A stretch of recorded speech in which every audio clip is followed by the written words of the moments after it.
2022년 36번째 우리에게 주신 하나님의 말씀은 고린도 후서 4장 16절에서 18절까지 말씀인데요. 신약 성경 289페이지의 말씀이 있겠습니다. 여기를 찾아놓으시면 좋겠는데요. 이제 우리 말씀을 읽겠습니다. 그러므로 우리가 낙심하지 아니하노니 우리의 겉사람은 낡아지나 우리의 속사람은 날로 새로워지도다. 우리가 잠시 받는 환난에 경한 것이 지극히 크고 영원한 영광에 중한 것을 우리에게 이루게 함이니 우리가 주목하는 것은 보이는 것이 아니요 보이지 않는 것이니 보이는 것은 잠깐이요 보이지 않는 것은 영원함이라. 아멘. 우리 찬양대가 항상 어려운 일을 맡아 있습니다. 왜냐하면 마스크를 하고 이 발성한다는 게 어렵지 않을 수가 없죠. 호흡도 해야 되고 발성도 해야 되는데 이렇게 날마다 수고하셔서 감사드립니다. 이 시간은 제게 가장 어려운 시간이고 또 힘든 시간이고 긴장하는 시간입니다. 많은 사람들이 설교 시간은 자기 마음대로 쓰는 시간이라고 착각하기가 쉽습니다. 이 시간은 하나님 앞에서 하나님의 말씀만 대언해야 됩니다. 어떻게 하면 하나님이 우리 모두에게 필요한 말씀을 전달해 주실까? 이걸 고민해야 되죠.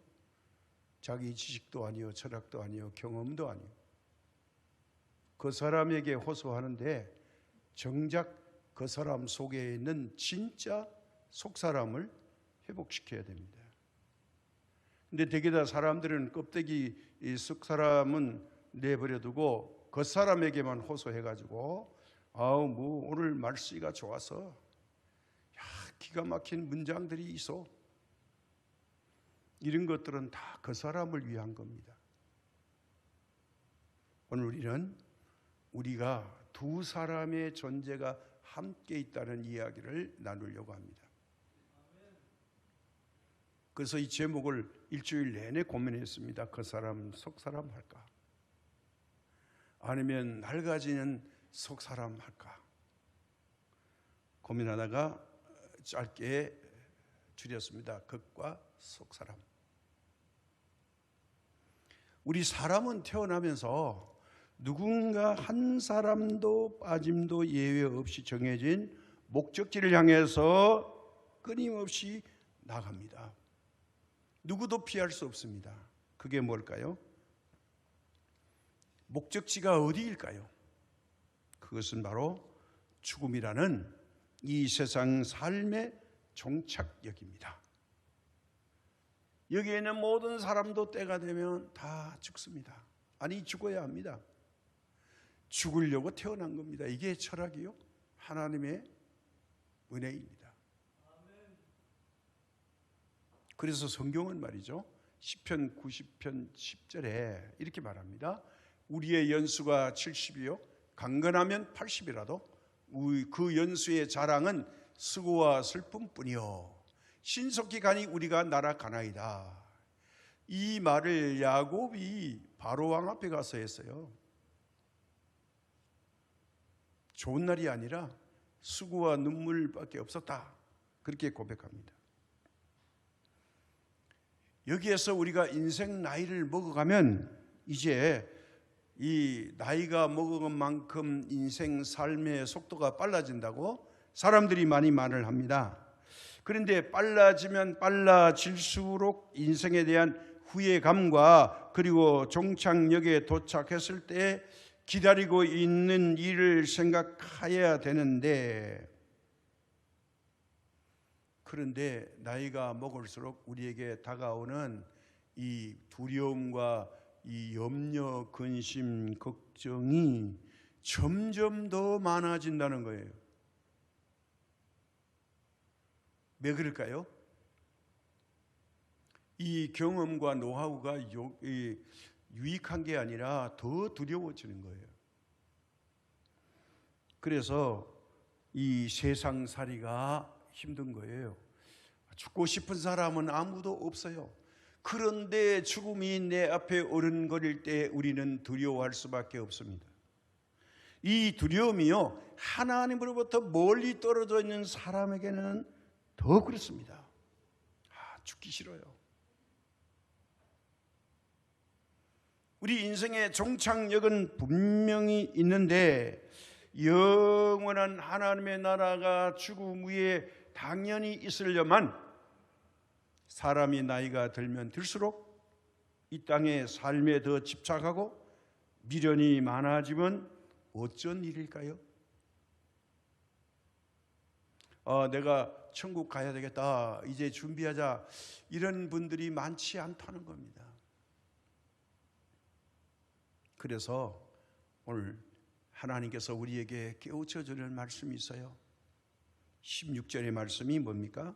그러므로 우리가 낙심하지 아니하노니 우리의 겉사람은 낡아지나 우리의 속사람은 날로 새로워지는도다 말씀하고 있습니다. 오늘 우리 고린도후서 4장에서는요, 이 낙심하지 아니하노니 이렇게 낙심하지, 요 단어를 4장에서만 3번을 써요. 1절과 8절과 16절 3번 낙심하지 않는, 이런 말을 3번이나 반복해서 강조하는 것은 이유가 있습니다. 반복해서 강조하는 것은 진실로 반복하는 것도 주목해서 우리가 들어야 할 말씀이라는 거예요. 이 표현은요, 우리 믿는 사람들은 절대로 낙심해서 안 된다는 것이고 낙심하지 일이 없다는 거예요. 낙심할 것이 없다는 거예요.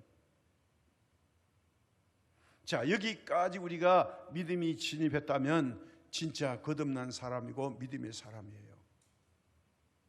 오히려 이제까지는 낙심할 일 앞에 와가지고 막 이러는데 하나님 감사합니다, 고맙습니다, 제가 깨달았습니다, 이건 은혜죠. 하나님이 이걸 원하시는 거예요. 누구에게요? 속 사람에게. 그 사람은 병들었어요. 나도 젊을 때 있었는데 그때는 피부가 탱탱하고 정말 고상스럽고 보기 좋았는데 나이가 들고 보니 이게 다 뇌천자나 임금왕자가 다 이마에 그려지고요. 그런데 내가 봐도 싫어요. 근데 젊은 사람이면 더 싫겠죠. 이게 그 사람의 모습이에요. 그 사람은 그 사람만 보고 사느냐? 아니라는 거예요. 하나님이 보시는 속 사람이 있다는 겁니다. 자, 그래서 16절에서 우리가 낙심하지 아니하노니 하는 말씀은 이게 뭐냐면 우리를 날마다 새롭게 하시는 성령께서 우리 안에 역사하셔서 우리의 속사람은 날로 새롭고 강건케 하시기 때문이라는 겁니다. 자, 성령의 인도하심과 주장함을 받는 사람은 낙심하거나 좌절하지 않습니다. 매일매일 내가 새로워짐을 경험합니다. 이게 은혜인 것입니다. 점점 늙어지는 게 아니라 새로운 경험을 한다는 거예요. 그런데 어떻습니까? 그 사람은 나이가 들면 들수록 우리 얼굴에 목에 주름이 생기고 또 거기다가 머리는 백발로 바뀔 때 우리가 봐도 참 이거 어떻게 할 수 없나 그런 생각하죠. 그래서 하나님 멀리 있는 사람은 이런 걸 보면서 서글프고 고통스럽게 생각하지만 그러나 우리 속 사람은 정반대입니다. 서글프고 고통스러워야 될 것은 아니라 하나님 앞에 내 모습을 발견하게 되는 것입니다. 그러나 그 사람은요, 자, 나이가 들어가서 보니까 나 이제 무용한 사람이야. 필요 없는 것 같아. 아무도 안 알아줘. 나를 반기는 사람이 없어. 이런 생각은요, 우리 정신과 마음의 쇠약입니다. 이게 진짜 늙은 거예요. 그래서 요새 사회학적으로 뭐라 그래요? 내 나이가 어때서? 인생은 60부터야. 30부터가 아니래요. 배를 더 올려서요. 그런데 이런 말씀은요, 세상에서 하는 말이 아니라 이미 성경 말씀에서 하고 있어요. 모세는 80에 부름 받았다니까요. 갈렙은 85세에 헤브론 산지를 차지하겠다고 팔뚝을 내보내면서 45년 전에 갈렙이나 지금이나 똑같아요. 나에게 맡겨주시면 헤브론 산지를 차지하겠습니다. 40대 젊은이들이 다 물러가라. 내가 앞장선다. 이렇게 나와요. 그래서 오늘 본문에서 우리가 좀 생각해야 될 것은 16절의 그 사람. 이거 헬라 원문으로 보면, 왜 원문을 보느냐면 중요합니다. 뜻이 뭐냐? 이거는 겉이란 말은 액조라고 말합니다. 사람을 안드로포스라고 하는데요, 액조 안드로포스. 영어로 말한다면 굳이 아우터맨, 바깥 사람이라는 거예요. 이것은 육체와 함께 그의 생각과 감정과 의지를 지배받는 영역입니다. 우리가 기분 나쁘거나 마음 상하면 얼굴 색깔이 변하고요, 육체가 반응을 나타냅니다. 못 참으면 막 독한 말도 하고요, 거짓말을 밥 먹듯이 하고요. 근데 속사람, 요거는 엑소 안드로포스. 엑소라는 이야기는 많이 들어보셨죠? 뭐 연예인들도 이거 많이 쓰는데, 속사람, 숨어있는 사람, 사람은 사람인데 우리 눈으로 보이지 않는 사람. 이거는 인너맨이라고 영어로 할 수가 있겠습니다. 자, 이 두 사람이 함께 거처하는 것이 뭐냐? 전체를 사람이라고 한다는 거예요. 그 사람, 속사람 함께 공존하는 게 사람이라는 거예요. 그러니까 지금 심각해지셔서요. 뭘 하려고 하는 거예요 지금? 이렇게 되는 것 같아요. 이런 이야기를 잘 안 해드리니까. 그 사람은 환경과 외형적인 것에 영향을 많이 받는데, 속사람은 하나님의 성령에 의해서 다스림과 지배를 받는 것입니다. 로마서 7장 22절과 23절에 이렇게 말해요. 내 속 사람으로는 하나님의 법을 즐거워하되 내 지체 속에서 한 다른 법이 내 마음의 법과 싸워 내 지체 속에 있는 죄의 법으로 나를 사로잡는 것을 보는도다. 여기 로마서에서 이 속 사람 나옵니다. 사도 바울은 이걸 발견했어요. 자기 안에 또 다른 내가 있다는 거예요. 베드로는 이런 말을 안 해요.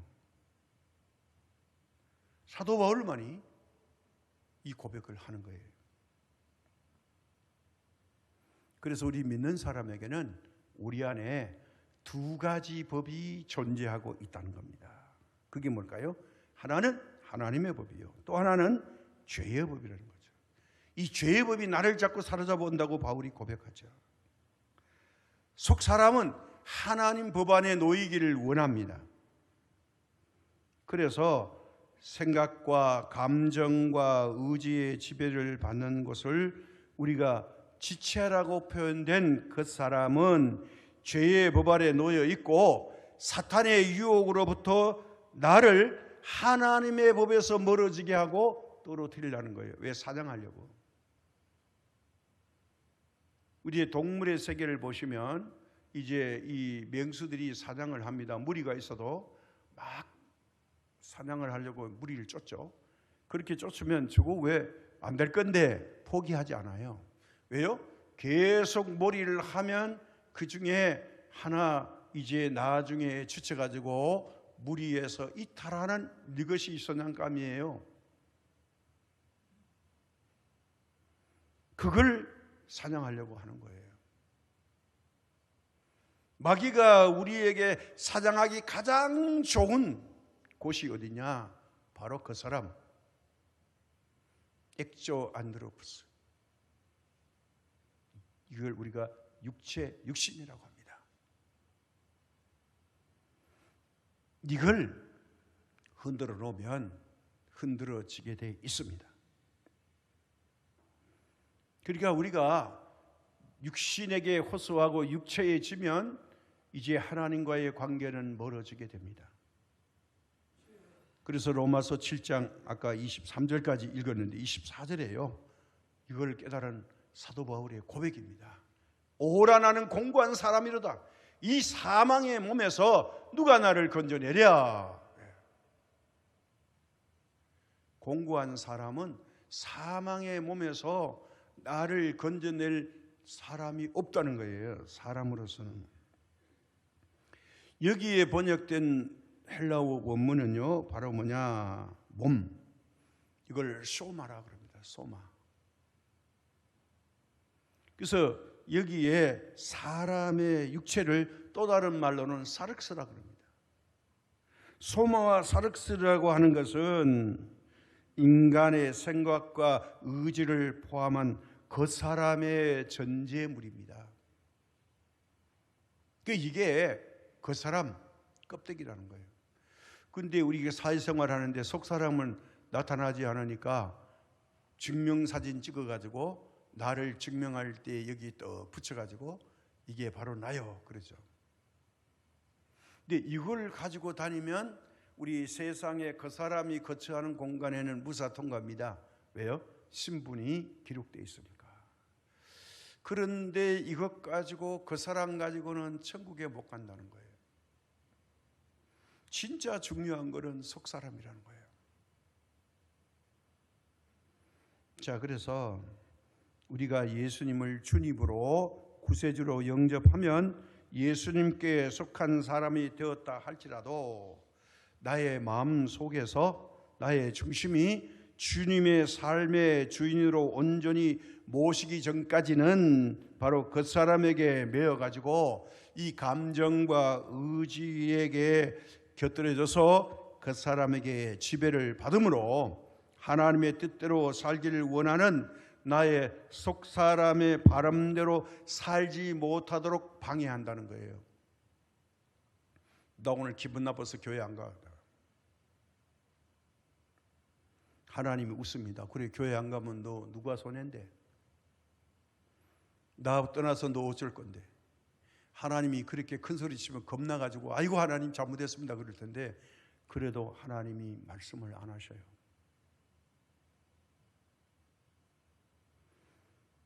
우리 속사람이 새로워져야 된다는 거예요.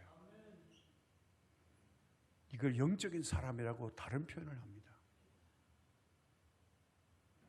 그래서 17절에 이렇게 말해주는 거예요. 그 사람, 우리가 잠시 받는 환난에 경한 것이 지극히 크고 염려한 영광에 중한 것을 이루게 함이니. 이게 이 육체에다가 무언가 연단과 고난을 주면 이게 놀랍게도 속 사람이 회복하는 기회가 온다는 거예요.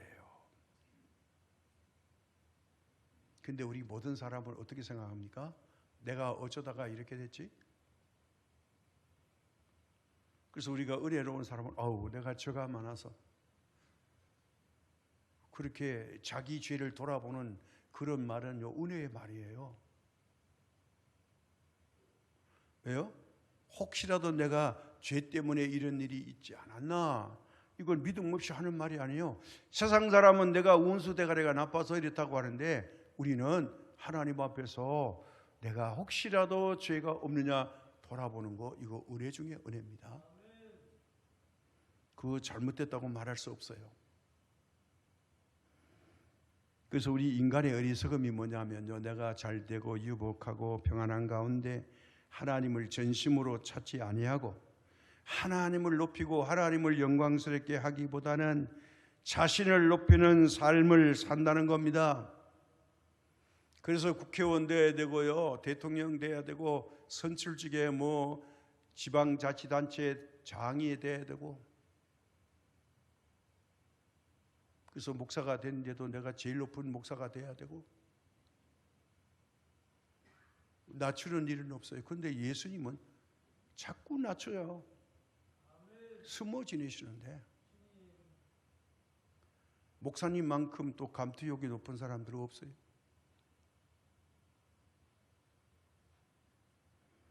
내려와야 되는데 안 내려와요.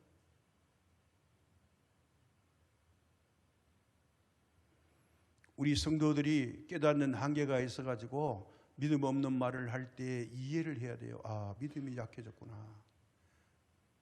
믿음이 저 수준이구나. 그러면 목사는 그분을 돌보고 가르치고 기도 많이 하고 믿음을 성장시켜야 되죠. 그렇게 말씀하시냐고 야단칩니다. 내가 그렇게 말씀을 증거했구만 못 알아들었다고. 그렇게 말할 게 아닙니다. 예수님 보세요. 예수님은 한 번도 높아지신 일이 없어요. 헤로당을 대면한 적도 없어요. 가난하고 소외받는 사람 곁에 있습니다. 병든 사람 곁에 있습니다. 예루살렘 성전에 가면 조용히 앉아서 말씀만 가르쳤어요. 병든 자를 조용히 고쳤어요. 귀신 들린 사람이 오면 귀신을 내쫓았어요. 근데 자기 말 안 된다고 씩씩거리고 다녀요. 이건 목사의 자격이 없는 겁니다. 아픈 사람을 치료하고 고치려고 그래야지 거기다가 더 아프게 하면 되겠습니까? 그래서 예수님의 이름을 빙자하고 하나님의 이름을 빙자해서 자기를 높이고 자기를 드러내는 데 사용하는 것은 사꾼 목자요 거짓 선지자입니다. 오늘 이 시대에 우리가 깨달아야 됩니다. 하나님이 무엇을 원하시는가? 그런 저는 그럼 깨끗합니까? 저도 가짜 중에 한 사람이겠죠. 아무리 들려봐도 저보다 훌륭한 목사님들이 너무나도 많이 있습니다. 설교를 들어봐도 감동적입니다. 오늘 우리는 하나님 앞에서 언제나 겸손한 걸 하나님이 좋아하십니다.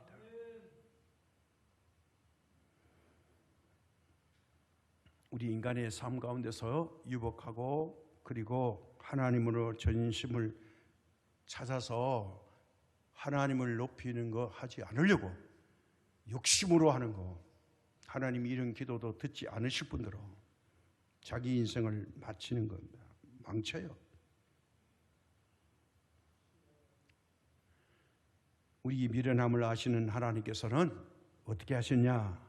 하나님을 의지하지 않고 찾지도 않고 이런 사람들에게는 때로는 그 사람에게 환난을 주시기도 합니다.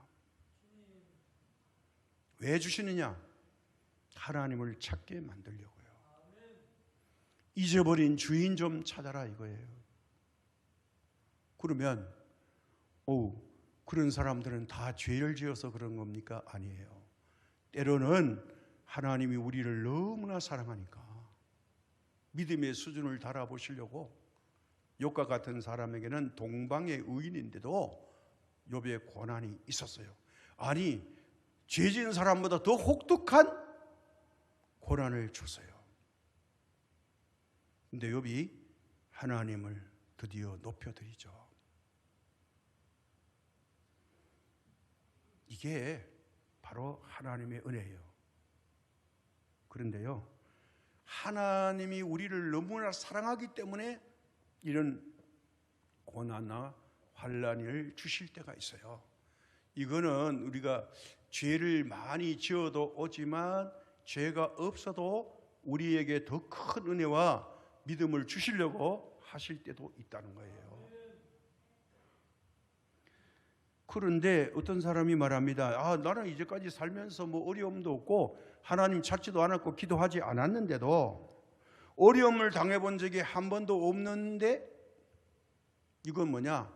내 그 사람이 지금 살만하다는 거예요. 만약에 이런 일이 있다면 이 사람은 심각하게 걱정하셔야 됩니다. 왜 그럴까요? 하나님이 버리셨구나. 하나님이 관심 없는 사람입니다. 히브리서 12장 6절에 이렇게 말합니다. 주께서 그 사랑하는 자를 징계하시고 그 받아들이시는 아들마다 채찍질 하시리라. 더 내려가서 8절에요. 징계는 다 받는 것이거늘 너희에게 없으면 사생자요 친아들이 아니니라. 하나님이 친아버지가 안 된다는 거예요. 그러면 우리가 어려움을 당하는 거 걱정할 필요가 없습니다. 하나님이 사랑하기 때문에 하시는 거예요. 자, 잘못을 한 자식이 있는데 부모가 본체 만체하고 아무 말도 안 하고 훈계도 안 하고 매도 없다. 그건요, 부모가 그 자식을 포기한 상태입니다. 왜요? 쟤는 아예 포기했어. 그래, 네 하고 싶은 대로 해. 네 멋대로 살아. 부모가 완전히 포기한 자식은 관심을 안 가집니다. 그러나 내가 낳은 분신과 같은 내 핏줄 아이가 잘못될 때 부모님은 강하게 질책하고 심하면 매를 들어 때리면서도 교훈을 하죠. 누구를 위해서요? 자식을 위해서. 근데 자식들은 부모에게 혹대 당한 건 학대받은 것만 자꾸 기억해요. 그거 그때 다 이유가 있는 거예요. 왜 문제가 생길까요? 관심 없다는 것은 친자식이 아니거나 아니면 의붓자식일 때 관심 없어요. 내 핏줄이 아니니까. 그냥 한 지붕 밑에 사는 것뿐이죠. 그래서 징계의 수단은 필요한 거예요. 잠언에도 그랬어요. 사랑하는 자에게 매를 아끼지 말라고요. 그러나 죽지 않도록 징계하라 그럽니다. 자, 우리가 징계가 오늘 뭐라고 말했어요? 잠시 받는 환난은 가벼운 것이고 이것이 지극히 큰 영원한 영광의 무거운 것을 이루게 한다는 거예요. 그래서 때로는 우리가 이 겉사람이 원치 않는 일이 일어난다 할지라도 이거 겁먹고 하나님 아버지를 불평하거나 원망하지 말아야 된다는 거예요.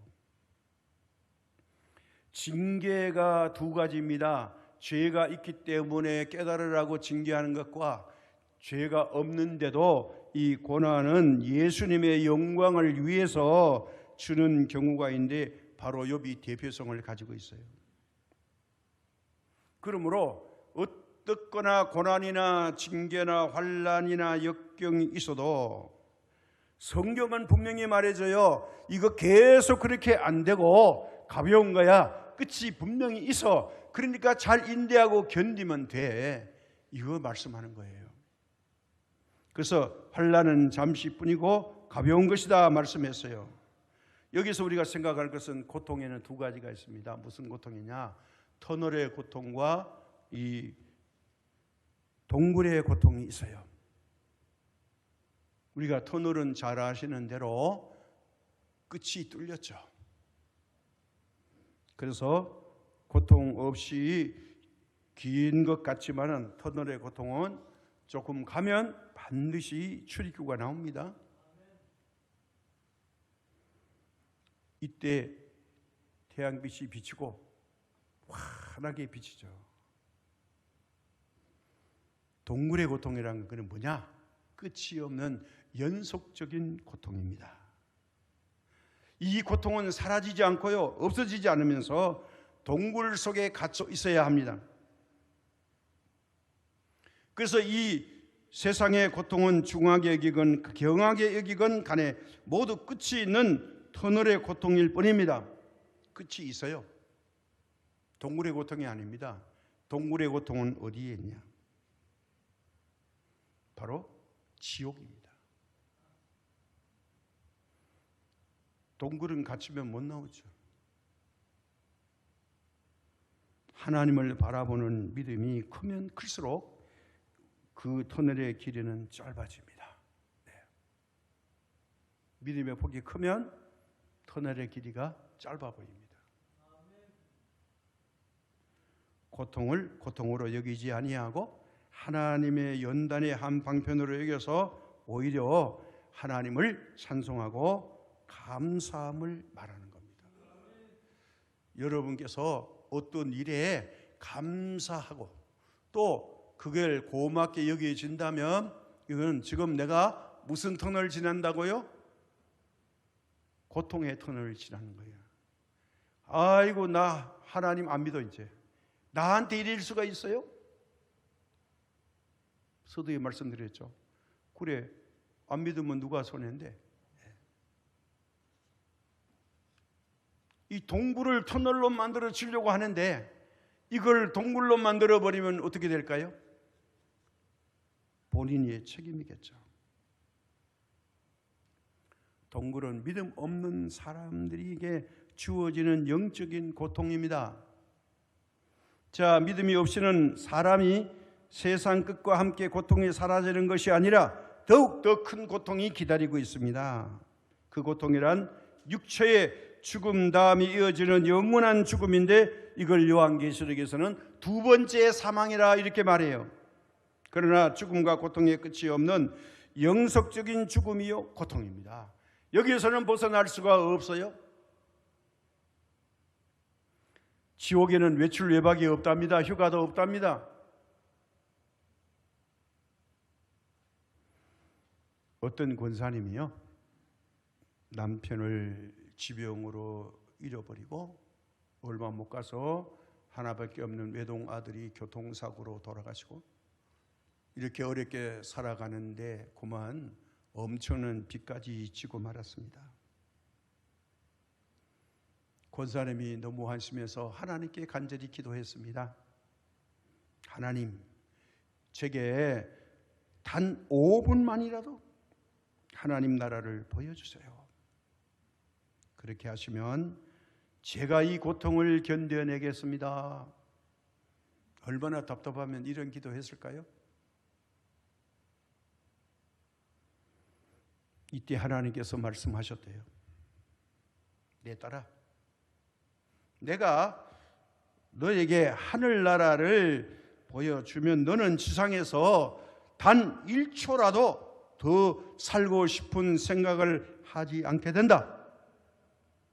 고통을 참고 견디어라. 하늘나라는 반드시 있다. 이 권사님 은혜 받은 게 뭐냐면 하늘나라는 반드시 있다. 이 말에 아멘 한 거예요. 하나님을 못 보여줘서 안 보여준 게 아니라 더 천국 한 번만 보면 아, 나 하나님 이 땅에 안 살래요. 나 빨리 불러주세요. 그렇게 할 거라는 거죠. 급하면 또 자살도 할 수 있죠. 빨리 간다고. 이 말을 듣고 은혜가 충만해서 이 권사님은요 그 고통을 잘 이겨 승리했다고 합니다. 오늘 우리 각자 나름대로 고통이 있을 수 있고요 어려움이 있을 수 있습니다. 믿음으로 잘 승리하시기 바랍니다. 네. 하나님 분명히 살아계십니다.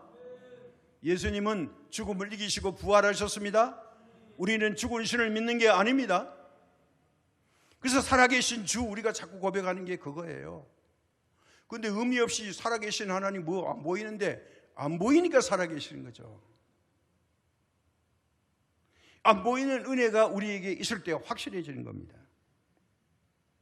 그래서 18절에 오늘 이렇게 말합니다. 우리가 주목하는 것은 보이는 것이 아니요 보이지 않는 것이니 보이는 것은 잠깐이요 보이지 않는 것은 영원함이라. 그래서 하나님이 이 권사님에게 안 보여주고 말씀만 한 거예요.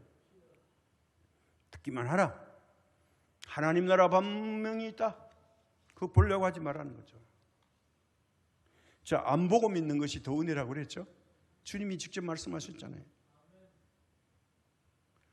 로마서 8장 24절과 25절입니다.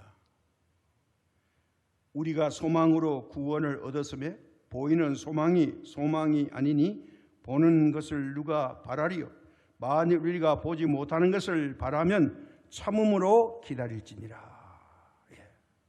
자, 보지 못하는 걸 우리가 바라면 믿음으로 인내로 기다리라는 거예요.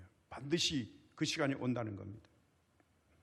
자, 눈에 보이는 이 것과 눈에 보이지 않은 영원한 하나님의 나라에서 이제 상과 기업을 기대하고 바라보는 것이 뭐냐? 이걸 통칭해서 믿음이라고 한다는 겁니다. 이 어떤 글이 있는데요, 늙음에 대한 글이 있어요. 이 내용이 어떠냐 하면요, 당신은 40살에도 늙을 수 있고 80살에도 젊을 수 있습니다. 그러나 어떤 나이에서도 만일 당신이 늙었다고 생각하거나 배울 것을 모두 배웠다고 여길 때 당신은 정말 늙은 것입니다. 그래서 안 늙으려고요, 우리 노래도 있잖아. 내 나이가 어땠어요? 이게 늙음에 대해서 우리가 너무 민감해가지고 자꾸 거울 쳐다보고 어우 내 천자 임금왕자 그려졌네, 목은 왜 이렇게 아이고 주름살이 많어. 자꾸 거울을 많이 봐요. 남자보다는 여자들이 훨씬 많이 보죠. 여자들이 옷도 많이 바꿔 입어보고요. 근데 남자들은 이해 못하니까 아 그거 막 야단쳐요. 그러지 마세요. 하고 싶은 거 하게 하세요. 아 이거 돈 안 드는 건데 입는 옷 입어보는데 뭘 그렇게 걱정하십니까? 아니 머리 염색도 하고 싶으면 해보세요. 그거 살아있을 때 하는 거지 천국 가서 못 하는 거잖아요. 근데 우리는 마음에 안 들면 그냥 뭐라고 자꾸 이야기해요. 그거 개성입니다. 우리 하나님 안에서는 자유해야 돼요. 하나님이 요것저것 이거 먹어라 저거 먹어라 안 하잖아요. 우리가 판단하게끔 맡겨주셨잖아요.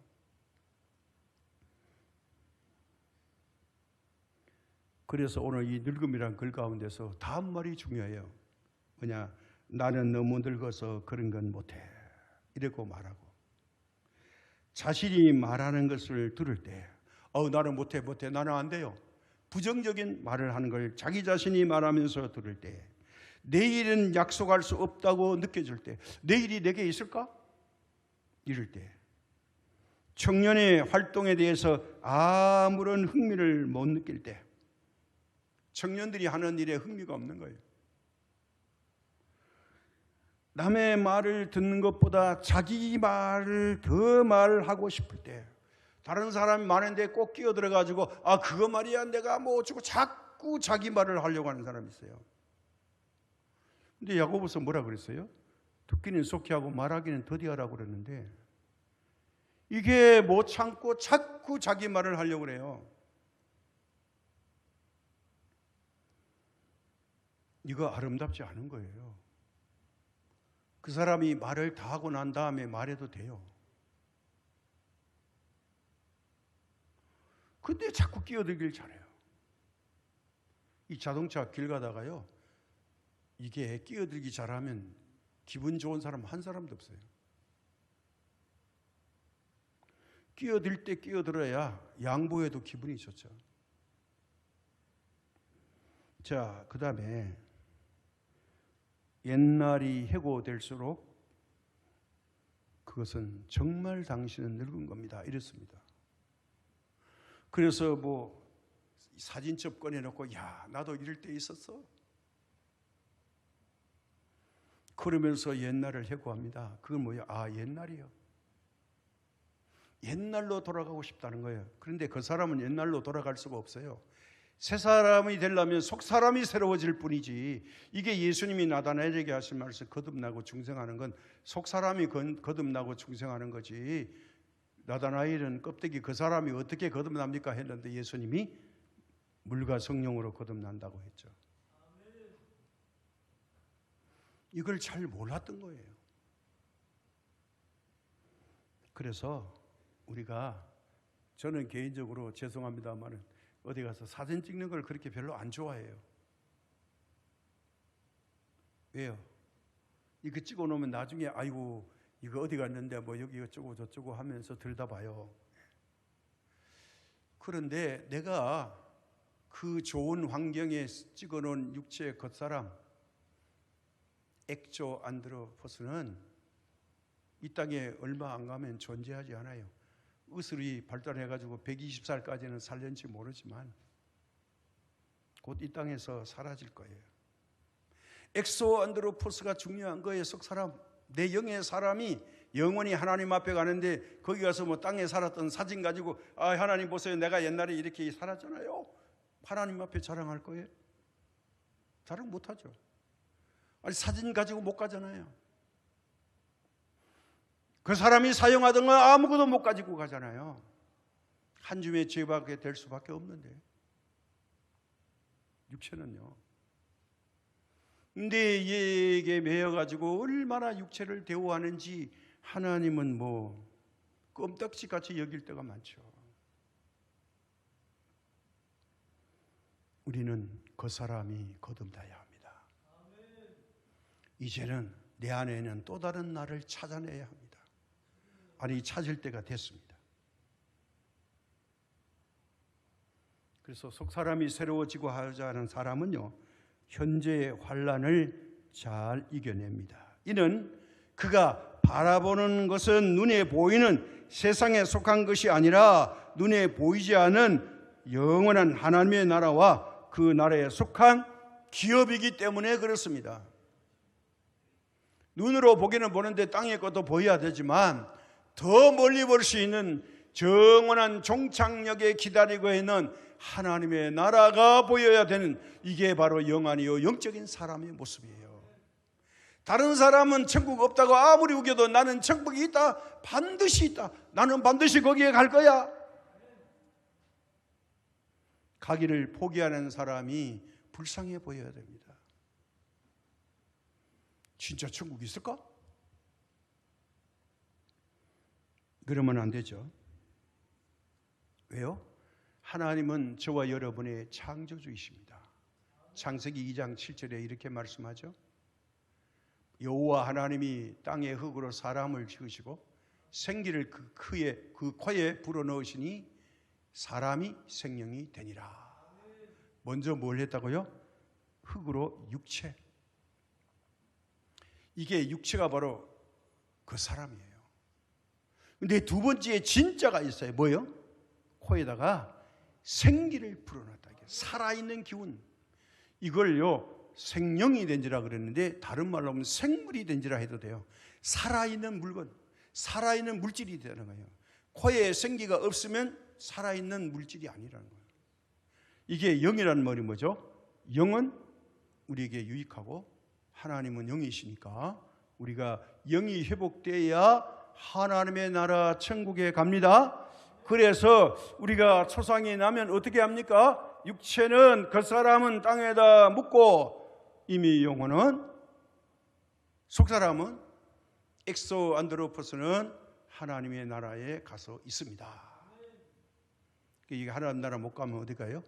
동굴에 들어간 거죠. 쉽죠?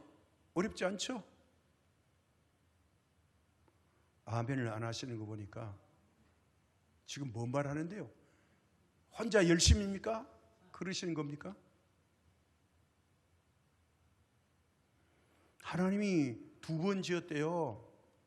흙으로 우리 육체 이거 보이는 거 짓고 그리고 코에다가 하나님의 생기를 불어넣었대요. 그랬더니 살아있는 생명이 됐대요. 그러니까 육체가 그 사람이 죽으면 이 속사람 안 보이는 영은 이 육체에서 벗어나야 되는 거예요. 떠나야 되는 거예요. 가야 할 곳이 어디에? 하나님께 가야 된다는 거예요. 주인에게 돌아가는 거예요. 이걸 지금 이야기하는 거예요. 그래서 우리가 이제 때가 되면 같이 존재하던 그 사람과 속사람이 이제 떠나는 날이 바로 죽음의 날이요 천국 입학식이 된다는 거예요.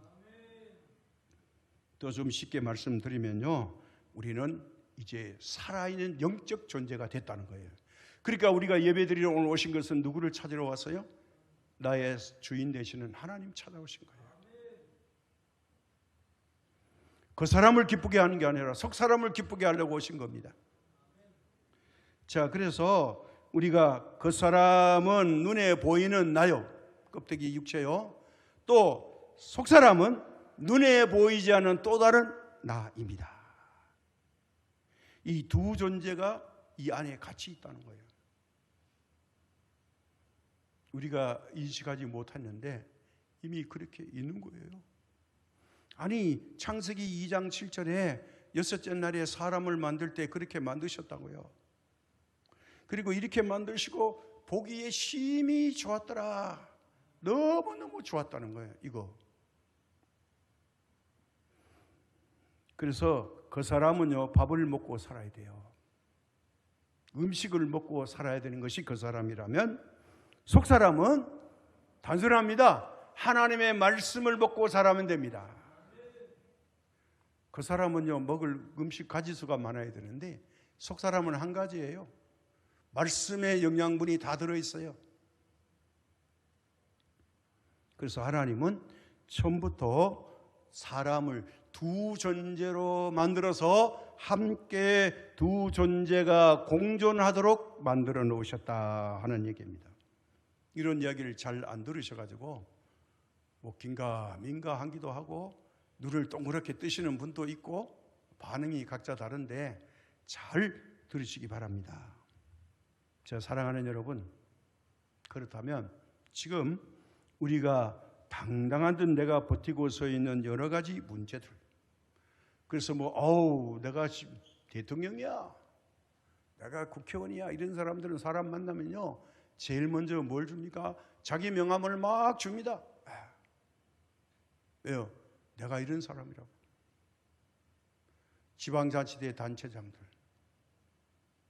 이런 고위관직에 있는 사람들 그냥 만나면 주머니에서 꺼내가지고 명함을 막 줘요.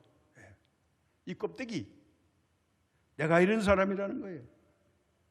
그리고 당신 앞에 있는 사람은 보통 사람이 아니요, 이런 뜻이죠.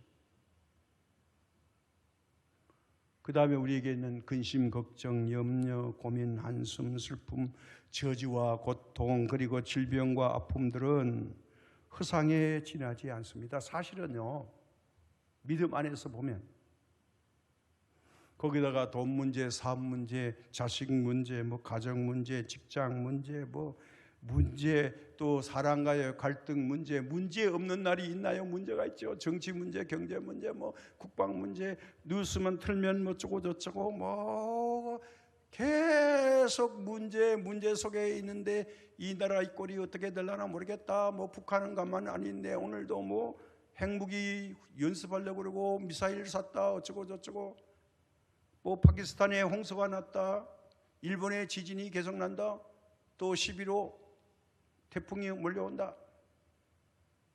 뉴스 틀면요, 아이고 살만한 세상이란 뉴스는 한 번도 없어요. 오늘도 러시아와 우크라이나 전쟁했는데 얼마나 많은 사람 죽고 탱크가 부서지고 비행기가 추락하고 어쩌고 저쩌고 합니다. 이게 다 껍데기, 공포심을 조정하는 거예요. 근데 저는 뉴스를 보면서 어제 오늘 제 개인적으로 기도하는 게 있어요. 하나님, 이 11호 태풍 한국 직격한다는데 하나님 제발 방향 좀 틀어주세요. 금년에 계속 틀어주셨는데 11호도 방향 틀어주세요.